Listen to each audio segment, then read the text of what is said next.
Oremos, meus irmãos. Papai, nós te louvamos, Senhor, por tua graça, por tua bondade, por tua misericórdia. Louvamos aquele que é digno de receber a honra, a glória, a força e o poder.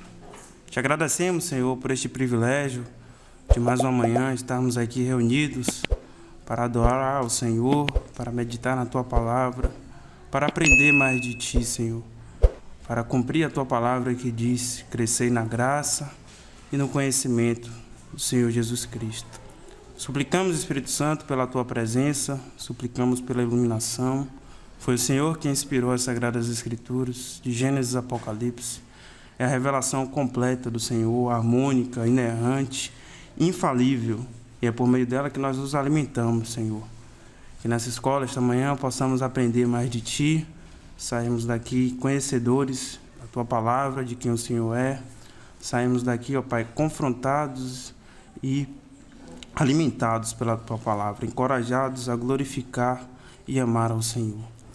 Em nome de Jesus nós oramos, te pedimos também que abençoe aqueles irmãos que estão a caminho, que o Senhor os guarde, os livre de todo mal. Amém. Irmãos, pela graça de Deus, nós chegamos aqui no final do Antigo Testamento, no livro do profeta Malaquias. Malaquias, ele é o último livro do Antigo Testamento. Acho que está desligado. Som, testando. Estava desligado, desculpa, irmãos.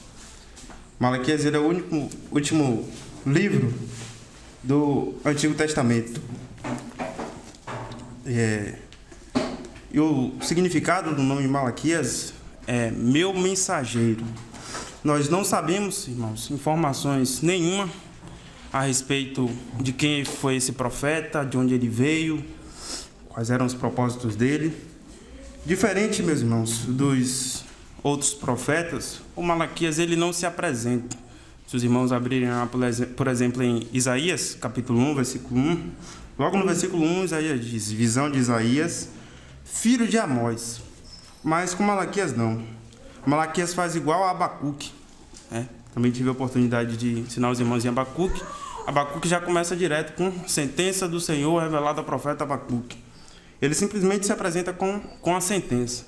Então assim é Malaquias. Nós não temos informações a respeito de quem ele é e de onde ele veio. São as questões introdutórias do livro dele. Em que época Malaquias viveu?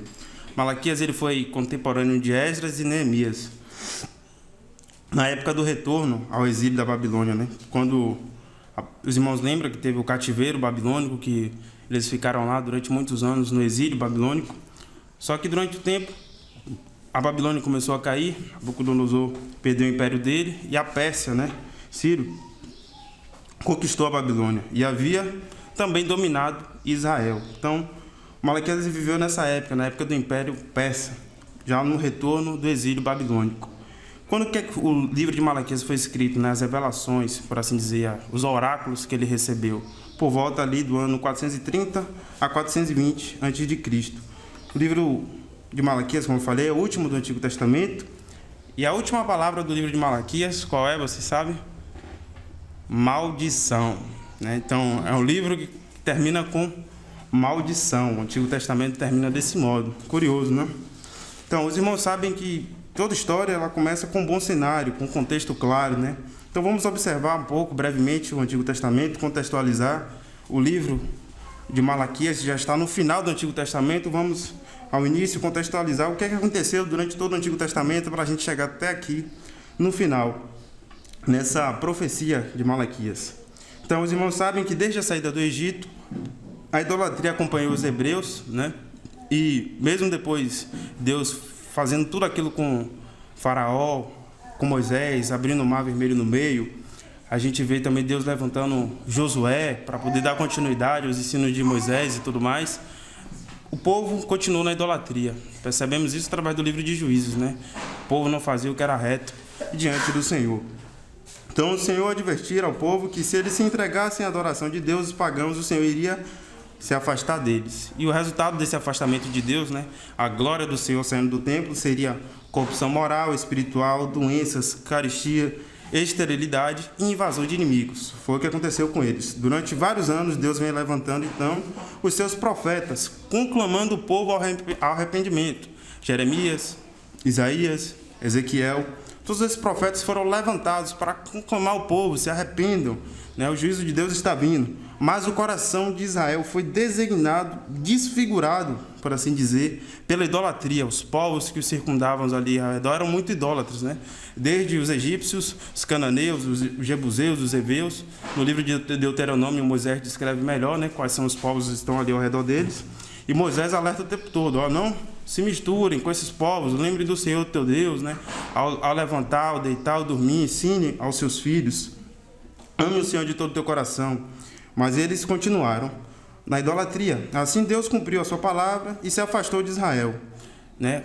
Talvez a visão mais clara do afastamento de Israel esteja lá no livro de Ezequiel, o profeta Ezequiel, quando ele descreve o afastamento da nuvem, né, que saía da cidade, mostrando que Deus estava assim abandonando o seu povo. Os irmãos lembram que no deserto havia a coluna de fogo de noite e a nuvem durante o dia, mas essa nuvem, a presença do Senhor, a Shekinah, já não estava mais com eles, porque eles se corromperam na idolatria.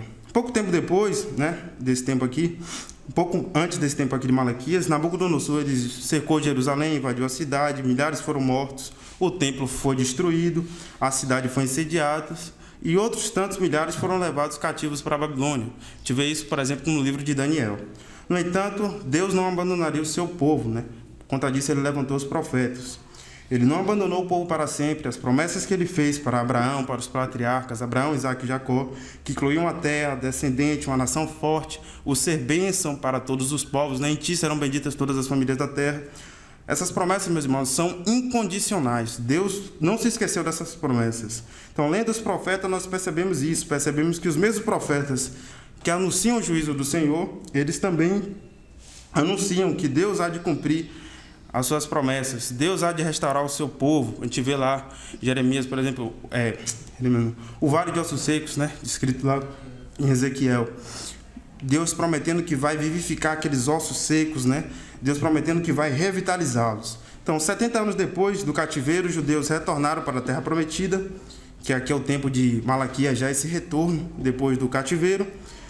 E aquela geração tinha a expectativa de que as promessas do Senhor, que Deus fez, iriam se cumprir naquele momento. Estavam lá como os Tessalonicenses de Paulo, né? O Senhor vai voltar a qualquer momento, vamos parar de trabalhar, etc. Tal.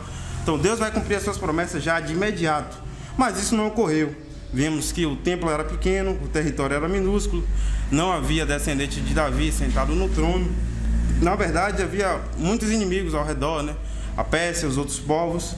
A carestia era muito grande. E qual foi o resultado disso tudo?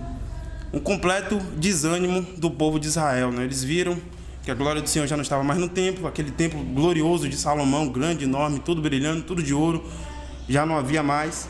Então eles ficaram desanimados com essa carestia, com esse certo abandono de Deus, né? Essa disciplina de Deus. Ocorreu então uma verdadeira insensibilidade espiritual. E aqui eu quero enfatizar esse termo, que é o tema teológico do livro de Isaías. Todo livro, meus irmãos, tem um tema teológico específico, né? E o tema de Isaías, não, perdão, de Malaquias. O tema teológico específico aqui de Malaquias, os irmãos vão ver através da leitura, que é o amor de Deus e a insensibilidade espiritual de Israel a esse amor. Vamos ver que eles estavam insensíveis, cínicos, indiferentes às promessas de Deus e com a própria identidade deles como povo do Senhor, né? Eles eram uma nação separada, levítico o tempo todo. Sede santos, porque o Senhor vosso Deus sou santo. Qual é o significado de santo? Separado. Mas eles estavam indiferentes com o ensinamento do Senhor. E a gente vai ver que aqui o pior de tudo é que não é o povo, como era no livro de Números, né? O povo, as pessoas comuns, por assim dizer, eram os líderes, eram os sacerdotes, até os oficiais, os líderes que não ligavam para o culto, realizavam cerimônias superficiais, formalistas, sem nenhum amor e sem espiritualidade. Então é nesse contexto que Deus levanta Malaquias. Deus levanta Malaquias assim, em condições sociais difíceis, que o povo estava com o coração mudando, que os sacerdotes cultuavam ao Senhor de qualquer modo. Vamos agora para a divisão, né, do livro de Malaquias. Os irmãos que já leram a Sagrada Escritura em Malaquias sabem que tem 4 capítulos. E a edição, né, a tradução que a gente tem em mãos, foi editada pelo editor. Ele coloca títulos E através desse título também ele colocou parágrafos, então também chamado de perícopes. O que são os parágrafos das perícopes? São as letras, as primeiras letras em negrito. Na sua Bíblia você deve ver aí as letrinhas em negrito que começam em cada capítulo, os parágrafos. Então é dividido em 4 capítulos e 8 parágrafos, 8 partes. A primeira parte é descrita como o amor de Deus e os dias maus, que vai aí do capítulo 1, versículo 1 ao 5. A segunda parte denuncia o culto desleixado, no capítulo 1, versículo 6 ao 14, que é o segundo parágrafo. A terceira parte é a repreensão aos sacerdotes, que é o terceiro parágrafo, desculpa. Capítulo 2, do versículo 1 ao 9.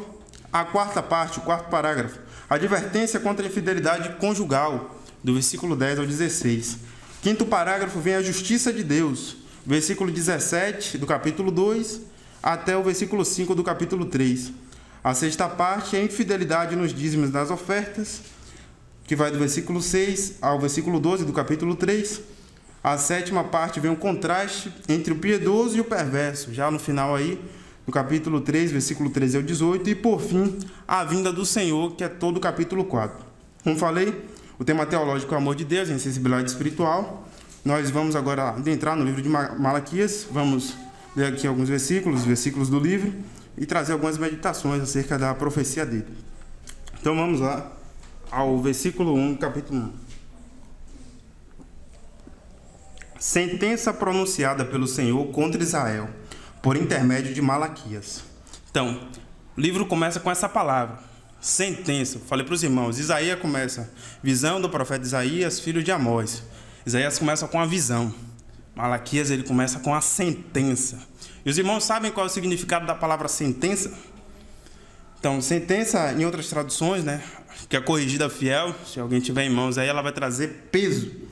Peso do Senhor, né, contra Israel. Uma sentença é um peso. Aqui é como se Deus estivesse dizendo, eu vou usar Malaquias para trazer uma mensagem, o meu último recurso para vocês. Esse era o propósito do profeta. Existem muitos hoje em dia que desejam ver um profeta pessoalmente, conhecer, etc. Um profeta trazer uma profecia, uma revelação nova. Só que eu gostaria de dizer para os irmãos, encorajá-los a não desejar isso, porque Deus só levantava Malaquias, Isaías, Jeremias como último recurso. Eles não eram como os reis que estavam lá dispostos a governar o tempo todo, ou como os sacerdotes, né, liderando. Eles eram o último recurso de Deus, eram os homens comuns lá, piedosos, tementes ao Senhor. E aí quando todo mundo se corrompia, Deus aí levantava a sentença, o último recurso. Então Malaquias ele é um arauto, ele não pode mudar a mensagem que está descrita aqui. Deus deu para ele para simplesmente transmitir ao povo, ele só faz pronunciar as palavras que Deus deu aqui para ele, né? São palavras diretas do Senhor. Ele não pode mudar a mensagem, esse peso que ele vai trazer, essa sentença.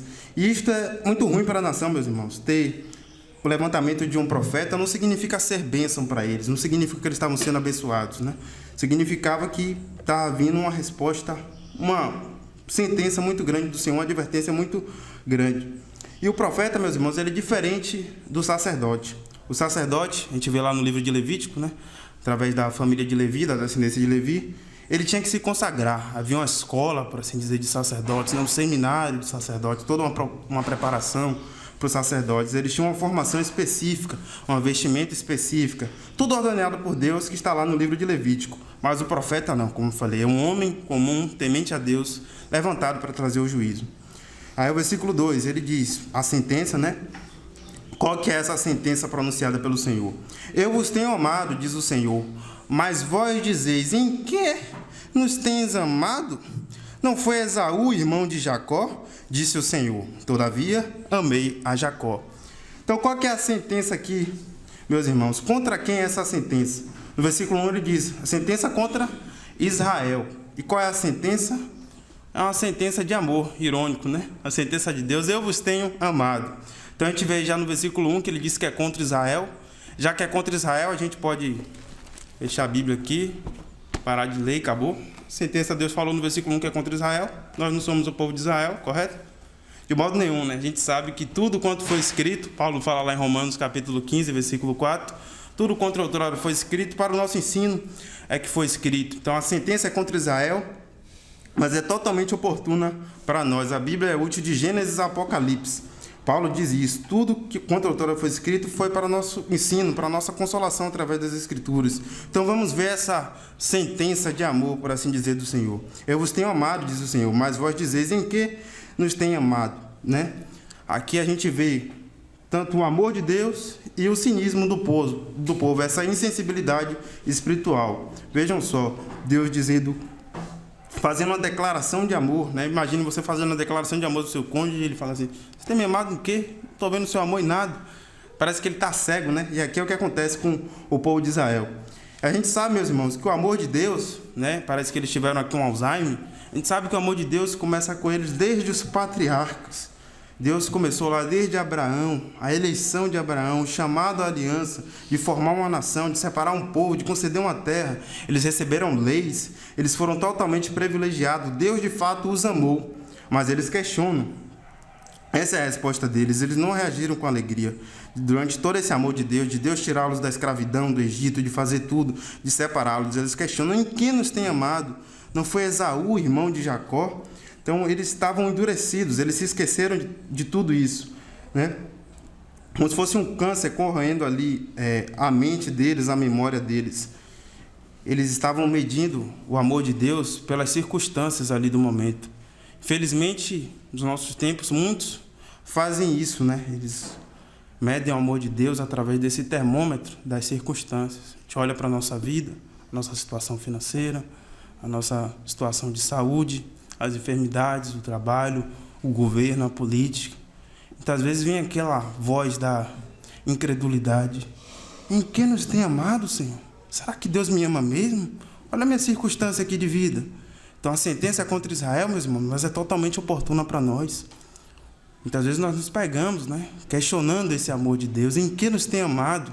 Veio um Alzheimer assim que apaga na nossa memória o que aconteceu com eles aqui. As pessoas medindo, né, o amor de Deus através desse termômetro das circunstâncias. Deus responde então a alegação deles, né, em que nos tem amado. Deus responde. E a resposta de Deus, meus irmãos, não tem nada a ver com os problemas ali, as circunstâncias deles. Eles estavam olhando ali para a carestia, a redução do reino, a ausência do cumprimento das promessas. Eles estavam olhando ali para o domínio dos persas, estavam olhando para o templo pequeno, olhando para a escassez de alimento. E Deus os chama a olhar para o passado, né? Eu falei, o amor de Deus por eles começou desde a eleição de Abraão, desde o passado, Abraão, Isaac e Jacó. Então Deus os chama a olhar para o passado. O Senhor mostra aqui que a prova do amor é que ele poderia ter escolhido Esaú como pai, mas amou o pai deles, amou a Jacó. Deus poderia ter escolhido Esaú, mas Deus amou a Jacó. Não foi Esaú, irmão de Jacó, disse o Senhor. Todavia, amei a Jacó. Porém, aborreci a Esaú. Então, essa é a prova do... Vocês querem a prova do meu amor? Voltem lá para o passado, rememorem, né? Eu amei a Jacó e aborreci a Esaú. Aqui, Deus, ele volta para o passado, ele chama o povo a voltar lá para Gênesis, capítulo 25, versículo 23, na eleição lá de Esaú e Jacó, que foi desde o ventre de Rebeca. Diz lá Gênesis 25, respondeu-lhe o Senhor, 2 nações há no teu ventre, 2 povos nascidos de ti se dividirão. Um povo será mais forte que o outro, e o mais velho servirá ao mais moço. Então esse amor de Deus por eles, pela nação, começou desde o ventre. Lá Deus diz a Rebeca que havia 2 nações no ventre dela. Antes mesmo deles nascerem, de praticarem bem ou mal, Deus já havia decidido quem vai servir a quem, né? O mais velho serviria ao mais moço, o mais velho servindo ao primogênito. E sabe que Esaú ele se corrompeu, né? Vendeu a primogenitura dele por um prato de lentilhas. E essa passagem, meus irmãos, ela também é citada, por isso que a Bíblia ela é totalmente harmônica, ela é citada e explicada pelo próprio apóstolo Paulo. A Bíblia explica a Bíblia. Romanos capítulo 9, versículo 10 e 13. Paulo junta essas 2 passagens aqui de Malaquias, para a gente entender o contexto de Malaquias e de Gênesis, né? E ele diz, e não ela somente, mas também Rebeca, ao conceber de um só Isaque, nosso pai, ainda não eram gêmeos nascidos, nem tinham praticado o bem ou o mal, ou seja, Esaú e Jacó ainda não tinha nascido, estava no ventre, para que o propósito de Deus quanto à eleição prevalecesse, não por obras, mas por aquele que chama. Já fora dita ela, o mais velho servirá ao mais moço, como está escrito. Aí Paulo cita Malaquias. Amei a Jacó, porém aborreci a Esaú. Então essa é a explicação aqui desse versículo 2 e 3 do livro de Malaquias. Paulo já explicou. Aqui aprendemos que o destino dele, de Esaú e Jacó, foi decidido soberanamente, de uma forma incondicional. Eles não fizeram nem o bem nem o mal. Foi uma eleição, foi uma escolha livre. O texto diz que é por aquele que chama, Paulo fala. Eles não fizeram nada para serem escolhidos. Deus simplesmente chamou. E aí você pode se questionar, né? O nosso impulso humano. Nosso impulso na nossa natureza caída. Mas isso é justo? Em quem nos tem amado, né? Eles dizem. Aí a gente pode também questionar. Isso é justo? Deus não é justo? Deus é justo juiz que sente ira todos os dias. Salmo 7. É justo Deus escolher? Eu amo Jacó, aborreço Esaú. Aborrecer é odiar. É justo fazer isso? E aí o apóstolo Paulo, já prevendo esse questionamento seu, né? Se Deus era justo ou não. Ele diz lá, versículo 14... do capítulo 9 de Romanos: que diremos, pois, a injustiça da parte de Deus? De modo nenhum. Pois ele diz a Moisés: terei misericórdia de quem me aprouver ter misericórdia, e compadecer-me-ei de quem me aprouver ter compaixão. Assim, pois, não depende de quem quer ou de quem corre, mas de usar a Deus a sua misericórdia. Esse é o resumo aqui do amor de Deus por eles. Essa é a prova de amor de Deus por eles. Diante disso, nós podemos questionar. Ok, Deus é soberano, ele elegeu Esaú, ou ele elegeu Jacó, mas por que ele aborreceu Esaú? Por que Deus odiou Esaú? O que é que Esaú fez para ser odiado por Deus?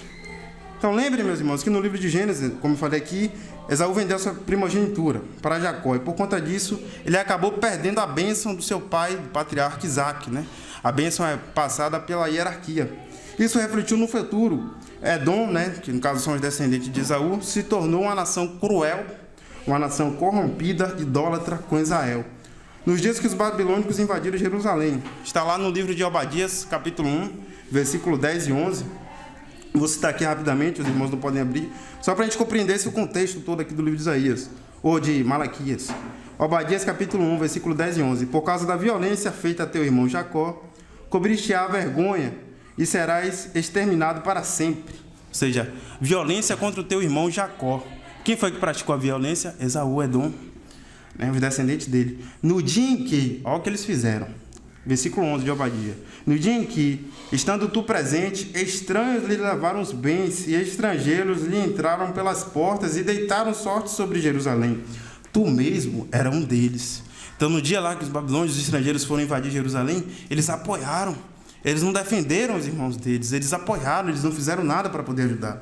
Então, esse é o motivo porque Deus os aborrece, né? Porém, aborreci a Esaú e fiz dos seus montes uma assolação e dei a sua herança aos chacais do deserto. Versículo 4. Se Edom diz: fomos destruídos, porém tornaremos a edificar as ruínas, então diz o Senhor dos Exércitos: eles edificarão, mas eu destruirei, e Edom será chamado terra de perversidade, e povo contra quem o Senhor está irado para sempre. Povo contra quem o Senhor está irado para sempre. A ira de Deus está sobre eles para sempre agora. Esse era o motivo pelo qual a nação foi rejeitada. Eles se tornaram malditos para sempre para o Senhor. E dessa forma Deus aqui mostra que aborreceu Esaú, mas mostra o amor dele por Israel. Deus, a gente vê aqui que ele distingue para si o piedoso. Versículo 5. Os vossos olhos o verão, e vós direis: grande é o Senhor, também fora dos limites de Israel. Essa então seria a confissão que o povo fará quando o governo do Senhor estiver estabelecido. Eles olharão e dirão: grande é o Senhor. O Senhor puniu Edom, castigou severamente todos os nossos inimigos. Vamos agora à parte 2 do livro, a denúncia do culto desleixado. A gente viu aqui o amor de Deus, agora Deus vai denunciar o culto desleixado, do versículo 6 até o 14. O filho honra o pai, e o servo ao seu senhor. Se eu sou pai, onde está a minha honra? E se eu sou Senhor, onde está o respeito para comigo? Diz o Senhor dos Exércitos. A vós outros, ó sacerdotes, que desprezais o meu nome. Vós dizeis: em que desprezamos nós o teu nome? Então, Deus aqui, meus irmãos, ele está fazendo o que? Deus está exigindo a devida honra ao seu nome. Como um pai exige, como eu exijo que Tito me respeite, como André exige que Oliver me respeite, dê honra ao pai, honra teu pai e tua mãe. Deus está exigindo eles. Está se dirigindo diretamente aqui, meus irmãos, aos sacerdotes, aos líderes ali do povo. Quem eram os sacerdotes? Eles eram descendentes da tribo de Levi, eles eram separados por Deus para trabalhar em todos os aspectos que envolviam o culto, a limpeza do templo, a música, os sacrifícios, as ofertas, a instrução. O sacerdote era levantado para magnificar o nome de Deus. Eles deveriam instruir o povo e deveriam zelar pelo nome de Deus. Porém, eles não estavam fazendo isso, né? A vós outros, ó sacerdotes, que desprezais o meu nome, desprezando o Senhor, né? E aí, cínicos, eles perguntam: Senhor, em que desprezamos nós o teu nome? Né? Eles estavam cínicos. Não estou enxergando esse desprezo que Deus está falando, não desprezo não, endurecidos, né? Com o Senhor. Versículo 7, Deus mostra o desprezo. Ofereceis sobre o meu altar pão imundo e ainda perguntais: em que te havemos profanado? Nisto que pensais, a mesa do Senhor é desprezível. Então Deus fala qual é o desprezo deles. Eles estavam desprezando o culto verdadeiro. Em Levítico, lá, aquele livro extenso, cheio de detalhes, Deus dá toda a descrição, meus irmãos, de como eles deveriam cultuar, descrição minuciosa. Eles não poderiam dizer que nós não temos conhecimento, nós somos ignorantes quanto a adorar o Senhor. Não, Deus descreveu tudo lá na sua palavra. Todo o livro de Levítico, toda a lei deles, dos levitas. E eles não estavam obedecendo a essa lei dos sacrifícios, porque eles deveriam preparar a mentalidade do povo, dos sacrifícios, para a chegada do Cordeiro, que tira o pecado do mundo. Mas eles estavam tratando de forma desprezível. O sacrifício era totalmente importante por isso, que João Batista diz lá: eis o Cordeiro de Deus que tira o pecado do mundo. Então Deus fez esse sistema de sacrifício, e eles tinham que ser zelosos quanto ao sacrifício, já preparar a mentalidade do povo lá na frente para o sacrifício, para a chegada do descendente do Senhor Jesus. Mas eles desprezavam. Versículo 8. Quando trazeis animal cego para sacrificardes, não é isso mal? E quando trazeis o coxo ou o enfermo, não é isso mal?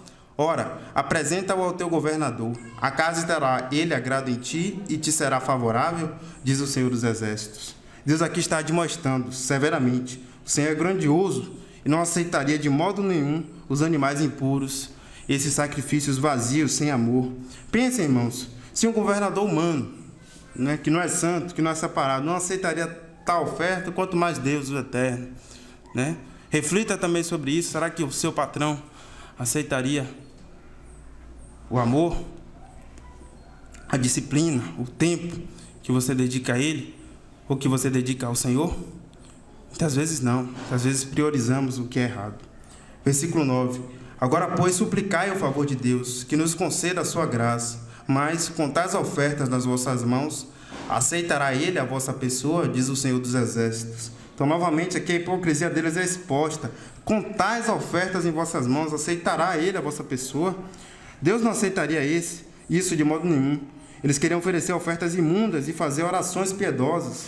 Será que Deus aceitaria isso? É claro que não, meus irmãos. Eles queriam dar lá a bênção sacerdotal, né? Que o Senhor levante sobre ti o rosto, te conceda a paz, fazer uma oração piedosa, bela. Porém, as ofertas eram desprezíveis, sem amor, sem zelo, como Deus havia exigido. Versículo 10. Tomara houvesse entre vós quem feche as portas, para que não acendesses debalde o fogo do meu altar. Eu não tenho prazer em vós, diz o Senhor dos Exércitos, nem aceitarei da vossa mão a oferta. Então, o que Deus está dizendo aqui, que seria melhor eles fecharem o templo, né? Talvez vocês não pudessem mais acender o fogo do meu altar. Eu não tenho prazer em vós. Deus está aqui se referindo ao sábado, ao culto deles no templo. O Senhor preferiria que as portas fossem fechadas. Seria melhor não se reunir do que oferecer traz sacrifícios, do que não preparar o sacrifício que Deus merece.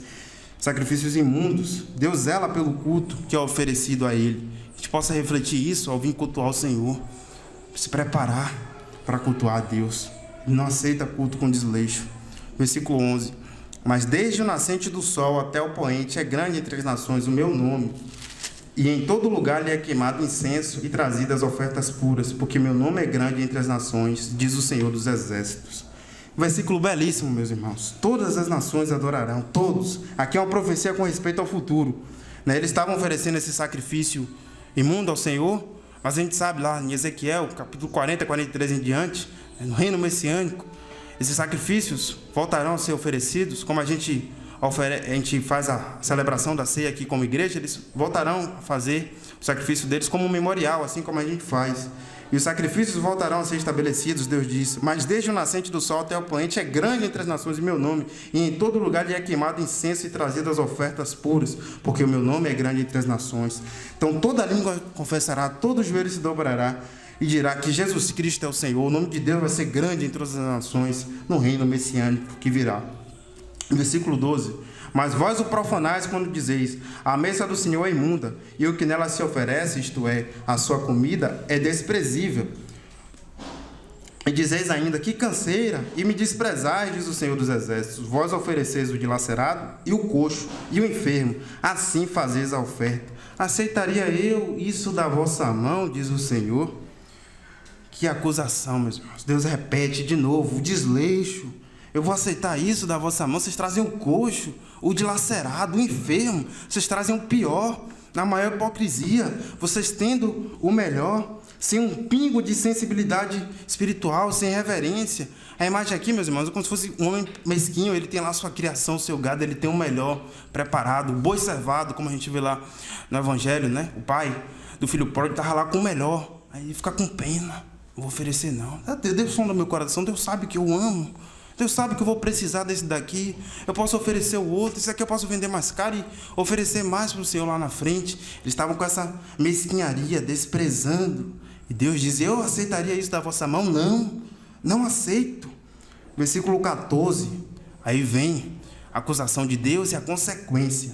Pois maldito seja o enganador, que tendo um animal sadio no seu rebanho, promete e oferece ao Senhor um defeituoso. Porque eu sou grande rei, diz o Senhor dos Exércitos.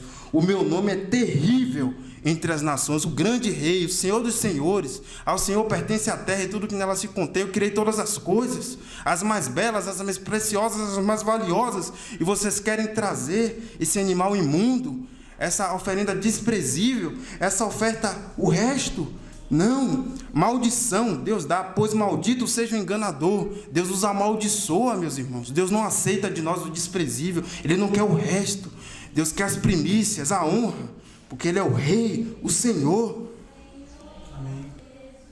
Vamos ao capítulo 2 agora, a parte 3 do livro. Essa aqui é uma repreensão aos sacerdotes, né? Deus aqui, Ele aborreceu o culto desleixado, agora Ele vai repreender ainda mais os sacerdotes. Versículo 1. Agora, ó sacerdotes, para vós outros é este mandamento. Então, para quem é o mandamento? É para os sacerdotes. A gente vai fechar a Bíblia, a gente não é sacerdote, né? Então, o mandamento não é para nós, é isso? De modo nenhum, a Bíblia é totalmente útil, meus irmãos. Os sacerdotes eram líderes, serviam. Nós estamos aqui também servindo ao Senhor, temos que aprender esse princípio. Para nós também é esse mandamento. Deus diz que o mandamento não era para o povo especificamente, mas para eles, os líderes, os principais, os cabeças. Versículo 2. Se o não ouvirdes e se não propuserdes no vosso coração dar honra ao meu nome, diz o Senhor dos Exércitos, enviarei sobre vós a maldição, e amaldiçoarei as vossas bênçãos. Já as tenho amaldiçoado, porque vós não propondes isso no coração. Toda atividade sacerdotal, meus irmãos, envolvia dar honra ao nome de Deus. Eles tinham as vestes talares, né? Estava escrito a roupa deles, o sinete, santidade ao Senhor, tudo que eles faziam, comer, beber, acordar, tudo, estava na veste dele, todos eles tinham que dar honra ao Senhor. Eles estavam ali para reverenciar o Senhor, com todo aquele ofício, com toda aquela decência e com ordem. Então veremos aqui que Deus vai apresentar suas ameaças para eles, no caso de eles não se arrependerem, né? Deus os amaldiçoa. Essa maldição de Deus está relacionada já com o passado, Deuteronômio 28. Os irmãos depois podem ler em casa, né? Ali uma aliança que Deus fez condicional com Israel. A bênção e a maldição. Se vocês obedecerem aos meus mandamentos, vão ser abençoados. Se vocês não obedecerem, vocês vão ser tidos por cauda. Então vejam a maldição de Deus lá em Deuteronômio 28. Moisés já havia dito. Então não temos tempo de ler aqui, mas depois leia. Esse é um dos principais capítulos do Antigo Testamento. O Antigo Testamento é grande, meus irmãos. Mas assim, Agostinho costuma dizer que existem picos no Antigo Testamento que tem que ficar marcado em nossa memória. Por exemplo, Isaías 53, Êxodo 20, os 10 mandamentos, e Deuteronômio 6, né? E também 28 é um dos principais para a gente entender toda a história de Israel. Ele é um resumo, basicamente, que Deus dá. Versículo 3. Eis que vos reprovarei a descendência, atirarei excremento ao vosso rosto, excremento dos vossos sacrifícios, e para junto deste sereis levados. Então Deus aqui vai rejeitar as ofertas deles. Se eles ofereciam o pior ao Senhor, então Deus também iria dar-lhes o pior, o excremento, para eles ficarem impuros. Versículo 4. Então sabereis que eu vos enviei este mandamento para que a minha aliança continue com Levi, diz o Senhor dos Exércitos. Então Deus gostaria que o trabalho voltasse a ser como era nos tempos de Levi. Deus gostaria que o trabalho tivesse uma revitalização sacerdotal. É importante nos lembrarmos de como era o sacerdócio nos tempos de Moisés e de Arão. Do versículo 5 ao 7, Malaquias ele vai fazer isso, ele vai puxar a memória do povo ao passado. Minha aliança, no versículo 5, diz: com ele foi de vida e paz. Com ele quem? Com Levi, com os descendentes de Levi. Ambas lhe dei eu para que me temesse. Com efeito, ele me temeu e tremeu por causa do meu nome. A verdadeira instrução esteve na sua boca, e a injustiça não se achou nos seus lábios. Andou comigo em paz e retidão, e da iniquidade apartou a muitos, porque os lábios do sacerdote devem guardar o conhecimento, e da sua boca devem os homens procurar a instrução, porque ele é mensageiro do Senhor dos exércitos. Então aqui Deus os chama a lembrarem da aliança. Que aliança é essa, meus irmãos? Nós também não temos tempo de ver, mas está lá em Números, capítulo 25. Finéias, neto de Arão, pegou uma lança e desviou a ira de Deus, que cairia sobre os cabeças de Israel. Por que cairia a ira de Deus? Porque estava tendo corrupção e impureza no acampamento de Israel. E tinha um homem lá ousando a trazer uma moabita lá, aqueles povos todos, aquele tempo de Balaão, que estava ali acusando o povo, procurando alguma coisa para o povo cair. Eles iam se prostituir lá dentro do acampamento. Finéias vê isso, tem um profundo zelo, não, e mata eles com lança, e desvia a ira de Deus. E a partir desse momento Deus faz uma aliança com eles, para que a minha aliança continue com Levi. Minha aliança com eles foi de vida e paz. É essa aliança que Deus faz com Finéias, descendente de Arão, que é da tribo de Levi. Por que Deus está lembrando isso aqui? Porque ele busca esse episódio do passado, Porque ele deseja isso mesmo. Ele deseja um zelo absoluto por tudo no culto. Toda adoração não poderia ser feita de qualquer maneira, Ambas lhe dei eu para que me temesse. Então Finéias temeu. Os sacerdotes da geração de Finéias temiam ao Senhor. Então, continuando aqui no versículo 8: mas vós tendes desviado do caminho, e por vossa instrução tendes feito tropeçar a muitos. Violais a aliança de Levi, diz o Senhor dos Exércitos. Então, agora temos uma maldição de Deus para o sacerdote relapso. Eles deveriam instruir o caminho, eles deveriam ser exemplos. Eles não deveriam ser desqualificados, não deveriam quebrar a aliança. Mas vem a maldição. Eles quebraram. Por isso também eu vos fiz desprezíveis e indignos diante de todo o povo, visto que não guardardes os meus mandamentos, os meus caminhos, e vos mostrastes parciais nos aplicardes da lei. Então, Deus iria fazer com eles diante da parcialidade, diante do relaxamento deles. Eles se tornaram desprezíveis, indignos, envergonhados, sacerdotes, Foram desprezados pelo Senhor. Vamos agora à parte 4, do versículo 10. Aqui Deus vai fazer agora uma advertência contra a infidelidade conjugal e o casamento misto. A gente já viu Deus provando o amor, eles questionando o amor. A gente já viu Deus falando do desprezo que eles tinham pelo culto e a advertência contra os sacerdotes. Agora, a advertência contra casamento misto e infidelidade conjugal. Não temos todos nós o mesmo Pai? Não nos criou o mesmo Deus? Por que seremos desleais uns para com os outros, profanando a aliança de nossos pais? Judá tem sido desleal, e abominação se tem cometido em Israel e em Jerusalém, porque Judá profanou o santuário do Senhor, o qual ele ama, e se casou com a adoradora de Deus estranho. Então, Malaquias começa de novo a sessão questionando o povo. Se temos o mesmo Pai, o mesmo Criador, por que deveríamos trair? Esse pecado é grave, porque é uma profanação, uma aliança maior. Deus ele fez aliança com os patriarcas Abraão, Isaque e Jacó. Qual é essa aliança? Nessa aliança, Deus estabeleceu que deles viria o descendente, o Messias, para formar uma descendência santa. Não deveria haver nenhum tipo de casamento misto, para que não profanasse a aliança, para que não profanasse a descendência do Senhor Jesus. Então, aos olhos de Deus, o casamento misto ele é uma deslealdade, é uma abominação. Lembrem que eles eram um povo exclusivo, separado, santo, mas o casamento pagão acabava profanando tudo, até o templo, porque eles se casavam com adoradoras de ídolos, que iam trazer os seus ídolos lá para o templo, profanava tudo. E o templo, meus irmãos, era a coisa mais sagrada para o Senhor nessa terra. Então, a coisa que Deus amava é descrita aí. Profanou o santuário do Senhor, o qual ele ama, era o santuário. Eles profanaram o santuário do Senhor, o lugar que eles tinham comunhão com Deus. Eles fizeram isso. Esses homens não pareciam enxergar a grandeza de Deus. Versículo 12. O Senhor eliminará das tendas de Jacó o homem que fizer tal, seja quem for, e o que apresenta ofertas ao Senhor dos Exércitos. Então, Finéias eliminou da tenda de Jacó. Quando foi lá se prostituir com a moabita, ele matou com a lança. Deus aqui disse que ia fazer a mesma coisa com aqueles que profanavam. Seja quem fosse, o ofertante mais generoso, trouxesse aquilo que ele tivesse de melhor, mas profanasse, se prostituísse, tivesse casamento misto, o que fosse, Deus vai eliminá-lo. Deus não aceita isso. Então é importante a gente ver que a nossa pureza, né, sexual, moral, conjugal, afeta também no nosso culto a Deus. Versículo 13.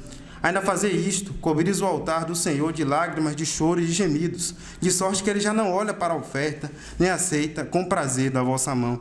Então a hipocrisia, né, eles estavam lá chorando, pronunciando bênçãos sacerdotais, oferecendo tudo aquilo a Deus, mas Deus já não aceitava mais. E perguntais, por quê? No cinismo, na hipocrisia, por que o Senhor não aceita? E aí Deus diz, porque o Senhor foi testemunha da aliança entre ti e a mulher da tua mocidade, com a qual tu foste desleal, sendo ela a tua companheira e a mulher da tua aliança. Então Deus, ele é a testemunha, meus irmãos, por isso que Deus aborrece, porque ele é a testemunha da aliança que eles estavam rompendo. O divórcio é essa quebra da aliança feita diante de Deus, né? A mulher da mocidade deles, o casamento. Versículo 15. Não fez o Senhor um mesmo? Não fez o Senhor um, mesmo que havendo nele um pouco de espírito? E por que somente um? Ele buscava a descendência que prometera. Portanto, cuidai de vós mesmos, e ninguém seja infiel para com a mulher da sua mocidade. Esse início aqui do versículo 15 fica um pouco truncado, né? Não fez o Senhor um, mesmo que havendo nele um pouco de espírito? Outras traduções, como a Corrigida Fiel diz, não foi o Senhor que fez deles um só? Ou seja, remete aqui ao princípio, né? Gênesis capítulo 1, a mesma coisa que Jesus faz, né? Deus, no princípio, criou homem e mulher, né? Disse, eis que deixará o homem pai e mãe e se unirá à sua mulher, os dois serão uma só carne. Então, desde o princípio, Deus criou um casal só, para ficarem unidos, para buscar a descendência que ele prometeu, o descendente, né, da mulher, que vai pisar na cabeça da serpente. Por isso que tinha que ser fiel, não poderia haver corrupção na descendência do Senhor. E ninguém seja infiel para com a mulher da sua mocidade. Deus exige deles, então, fidelidade à aliança, né? Somos um com o cônjuge, isso aqui é importante. A gente não é um com os nossos filhos, com nenhum outro relacionamento aqui nessa terra, a gente tem mais proximidade do que com o nosso cônjuge. Com os nossos filhos nós não temos isso, com os outros irmãos nós não temos isso, só com o cônjuge. Versículo 16, porque o Senhor Deus de Israel disse que odeia o repúdio, e também aquele que cobre de violência as suas vestes, diz o Senhor dos Exércitos. Portanto, cuidai de vós mesmos, não sejais infiéis. As vestes aqui, meus irmãos, é remetidas às vestes do casamento. Veja, imagine o casamento, toda aquela veste da noiva, né, tudo separado, como é no nosso tempo, a veste elegante, bonita, para aquele tempo, mas eles estavam corrompendo tudo aquilo, toda aquela beleza, todo aquele sinal de pureza exterior estava sendo corrompido. Eles se esqueciam de tudo isso, da aliança, e Deus diz, eu odeio o repúdio. Tem uma coisa que Deus odeia, é o divórcio. Ninguém seja infiel. Essa é a forma de manter um casamento. Deus diz aqui, cuidai de vós mesmos, reafirme a aliança, reafirme a lealdade, o voto que vocês fizeram. Então, essa é a repreensão do Senhor aqui nesse parágrafo, do casamento misto e do divórcio. Vamos agora ao próximo parágrafo, parte 5, a justiça de Deus. Versículo 17.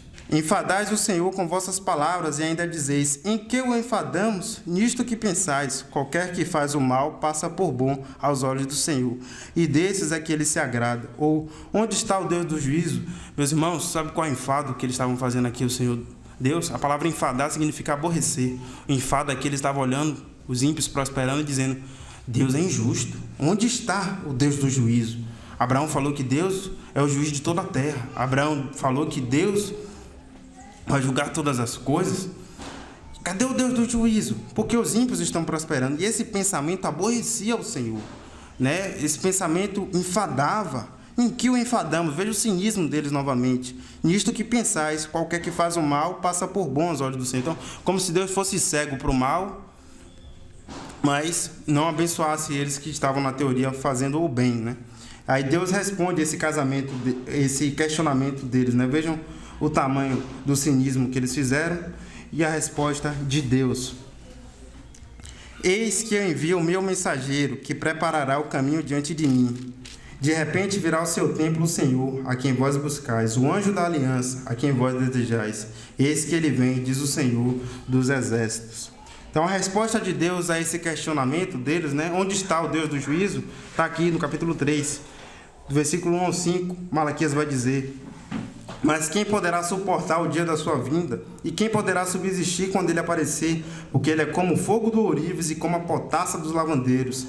Assentar-se-á como derretedor e purificador de prata. Purificará os filhos de Levi e os refinará como ouro e como prata. Eles trarão ao Senhor justas ofertas. Então a oferta de Judá e de Jerusalém será agradável ao Senhor, como nos dias antigos e como nos primeiros anos. Então Deus responde primeiro o questionamento deles, dizendo que vai restaurar o povo. Primeiro eu vou restaurar, depois eu vou julgar os outros. Eu vou restaurar vocês através de quem? Do meu mensageiro, a quem vós desejais, eis que ele vem. Então está se referindo aqui ao dia do Senhor, a chegada do rei, a chegada do embaixador, ou a chegada do Messias. O mensageiro que preparou o caminho, nós sabemos, está lá em Marcos capítulo 1, versículo 2, foi João Batista, veio preparando o caminho, veio trazendo a mensagem: arrependei-vos e crede no Evangelho. E o anjo da aliança, o Messias, a quem eles desejavam, esse que ele vem, diz o Senhor. Mas quando ele vier, é dito aí, versículo 2, quem poderá suportar o dia da sua vinda?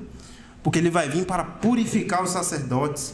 E quem poderá subsistir quando ele aparecer? Porque ele é como o fogo do ourives. Então, o fogo aqui, meus irmãos, é uma metáfora. O fogo, ele tanto queima, ele tanto disciplina, como também ele purifica. Essa é a disciplina de Deus, é como o fogo. O fogo dói, queima, mas ele limpa. Então, é isso que Deus vai fazer. Vai discipliná-los, vai doer por um tempo, porém eles vão ficar limpos. Então, Deus usa essa metáfora aí. Versículo 4. Então, a oferta de Judá e de Jerusalém será agradável ao Senhor, como nos dias antigos e como nos primeiros anos. Então, Deus desejava receber a oferta como nos dias antigos, como nos primeiros anos. No tempo de Salomão, 2 Crônicas, capítulo 7, depois os irmãos leiam lá. Deus aceitou todas as ofertas, aquele culto, a glória do Senhor preencheu o templo. É desse modo que Deus queria ser louvado. O culto ao Senhor, quando eles forem purificados, vai ser daquele modo ali. A glória do Senhor vai preencher tudo. Isso já aconteceu, meus irmãos? Não. A glória do Senhor não voltou a habitar o templo novamente. Eles construíram o templo depois de Salomão, mas era minúsculo o templo, não era como o de Salomão, não tinha toda a glória do Senhor não voltou a habitar lá. Mas um dia isso haverá de acontecer no reino messiânico. Falei para os irmãos, Ezequiel, capítulo 40, 43 em diante, é descrito lá o templo, o sacrifício, especificamente capítulo 43, versículo 19, é dito que Zadok, lá, né, um sacerdote, vai oferecer sacrifícios. E por que vai ter sacrifício? Se Jesus já se sacrificou em nosso lugar, já temos um sacerdote para sempre. Vai haver sacrifícios como um memorial, para agradar a Deus. Assim como a gente celebra a ceia como um memorial, Deus se agrada disso, eles também vão sacrificar lá no reino messiânico. E agora vem o juízo, versículo 5. Eles perguntaram, onde está o Deus do juízo? Perguntaram lá no versículo 17 do capítulo 2, e Deus responde: chegar-me-ei a vós outros para o juízo, serei testemunha veloz, como os feiticeiros, contra os feiticeiros e contra os adúlteros e contra os que juram falsamente e contra os que defraudam o salário do jornaleiro e oprimem a viúva e o órfão e torcem o direito do estrangeiro e não me temem, diz o Senhor dos Exércitos. Então Deus vai julgar, como está descrito lá em Apocalipse. Todos eles estavam questionando onde está o Deus do juízo. Está aí.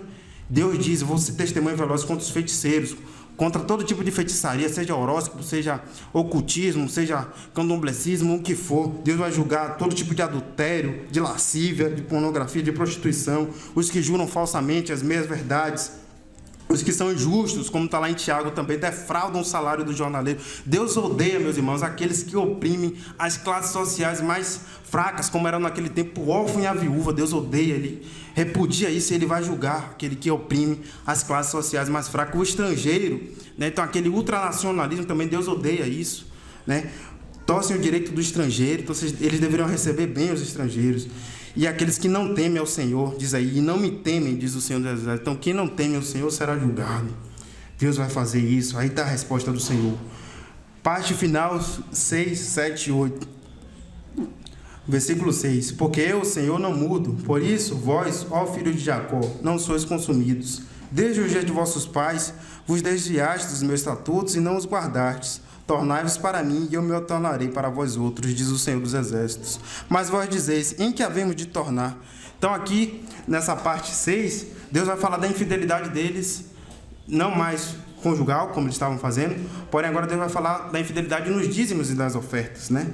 Deus começa afirmando que ele não muda, que ele é o Deus imutável, está aí no versículo 6. Porém eles, o que é que eles são? Eles são mutáveis. Deus diz, versículo 7, desde o dia de vossos pais, é só você ler o livro dos Juízes, né? Você vai ver, e o povo continuava pecando. O livro dos Juízes é tipo uma montanha russa, sobe e desce, sobe, levantava um juiz, caía, levantava outro, eles continuavam se corrompendo, mas eles continuavam aqui no cinismo.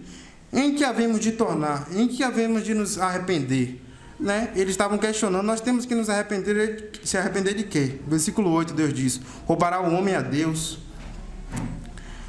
Todavia, vós me roubais e dizeis, em que te roubamos? Então, eles estavam insensíveis espiritualmente, como eu falei, que é o tema teológico de Malaquias, insensibilidade espiritual. Todo tempo eles questionando, em quem enfadamos o Senhor? Em que não temos amado o Senhor? Em que roubamos o Senhor? Estava questionando. Aí Deus responde, nos dízimos e nas ofertas, com maldição sois amaldiçoados, porque a mim me roubais, vós, a nação toda. Trazei todos os dízimos à casa do tesouro, para que haja mantimento na minha casa, e provai-me nisto, o Senhor dos Exércitos, se eu não vos abrir a janela dos céus e não derramar sobre vós bênção sem medida, por vossa causa repreenderei o devorador, para que não vos consuma o fruto da terra. A vossa vide no campo não será estéril, diz o Senhor dos Exércitos. Todas as nações vos chamarão felizes, porque vós sereis uma terra deleitosa, diz o Senhor dos Exércitos. Então aqui, Deus os chama para um desafio. Veja aí no versículo 10, provai-me nisto. Vocês estão me roubando, eu quero desafiar vocês agora. Me provem, ofereçam as ofertas, ofereçam os dízimos da forma correta, para ver se eu não vou abrir a chuva dos céus, as comportas do céu não vão cair, para ver se vocês não vão ser abençoados. Então Deus os chama para um desafio, para repreender o devorador. Muitos pensam que o devorador aqui é o demônio, mas não é o gafanhoto, viu, irmão? Está lá no livro de Joel, mais bem detalhado. Eles viviam da agricultura, então se eles não honrassem o Senhor dos dízimos das ofertas, Deus diz que enviaria o devorador. E se eles fossem fiéis, né? O que é que aconteceria? O campo não seria estéril e todas as nações chamarão eles de felizes, ou seja, seria um testemunho público. Honrar o Senhor, zelar pelo nome do Senhor, era um testemunho público. Todos veriam como Deus o tem abençoado. E aqui já, perto para finalizar, meus irmãos, vamos ler a parte 7 e 8, capítulo 13 até o 18. Parte 7 ele vai fazer um contraste entre o justo e o piedoso. As vossas palavras foram duras para mim, diz o Senhor, mas vós dizeis, que temos falado contra ti?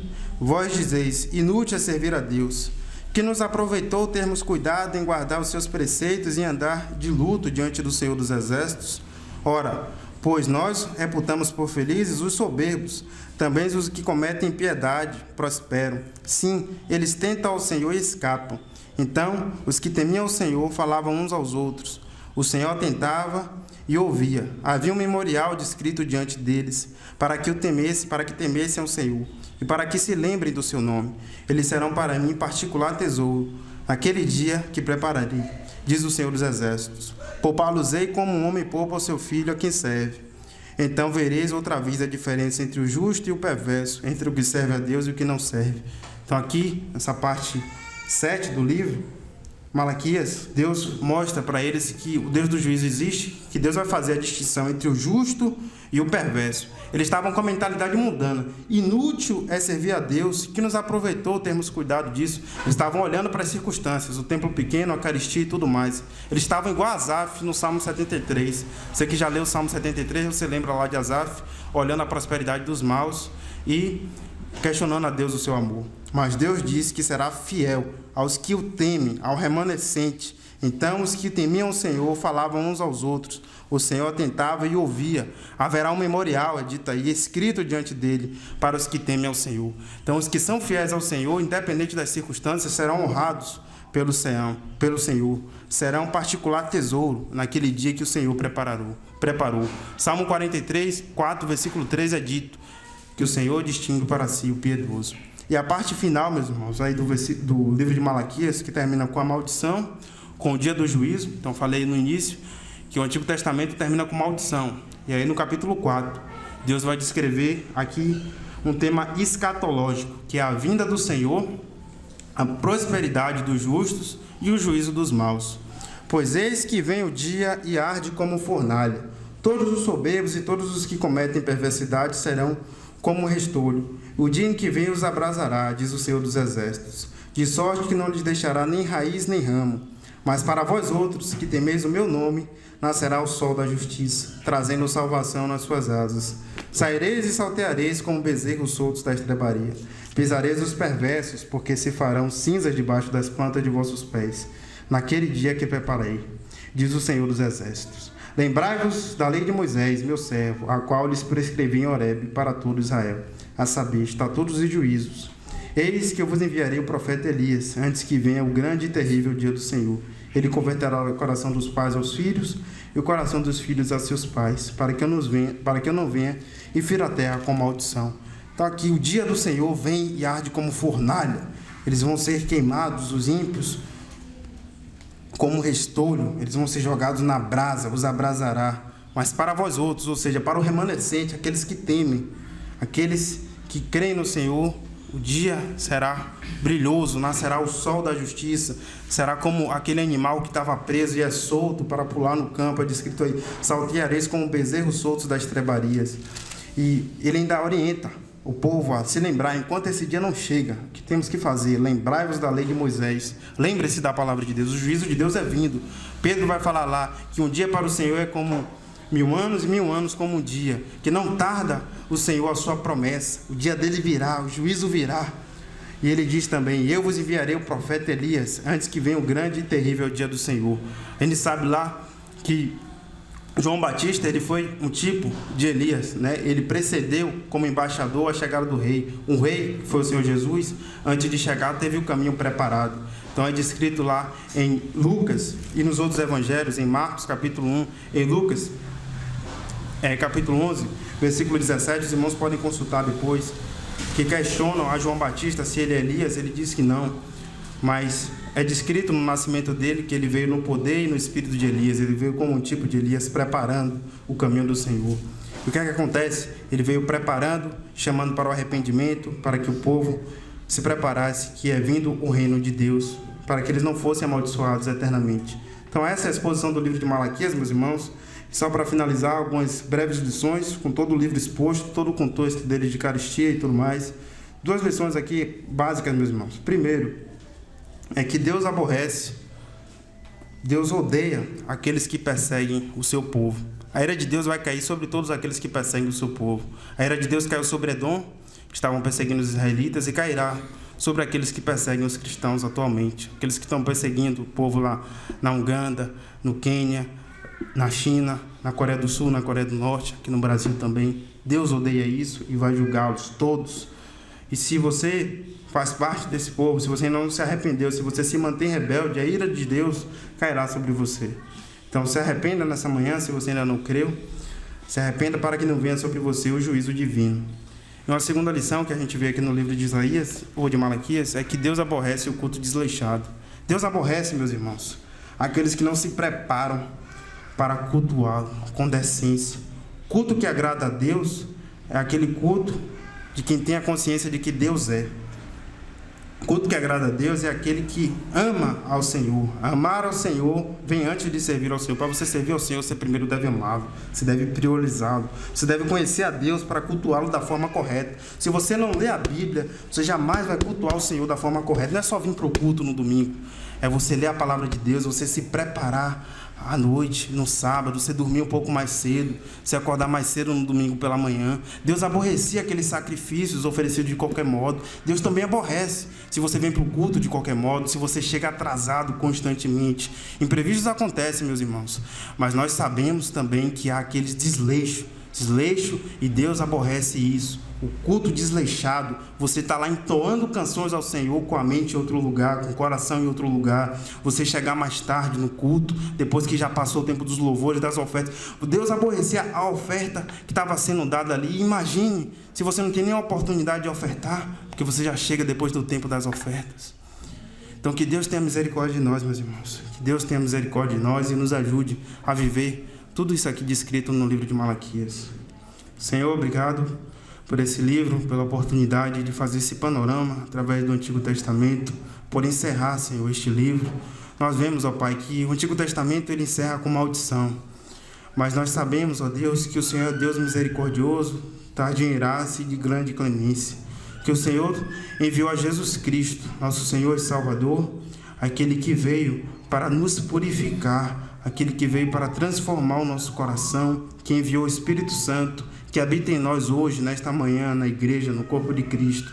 Prepare então, Senhor Deus, o nosso coração para cultuar a Ti agora, para oferecer ofertas e louvores ao Senhor que reina, ao Senhor que é eterno, imutável, porque Deus, o Senhor não muda. O Senhor descreveu aqui em Malaquias a sua natureza. Que possamos estar conscientes aqui neste culto, oferecer um culto agradável a Ti. Livre-nos, ó Pai, do desleixo, perdoe, ó Pai, nosso culto relapso, perdoe, ó Pai, a nossa falta de reverência no culto. Que o Senhor possa habitar conosco nesta manhã, para a honra e glória do Teu nome. Amém. Amém.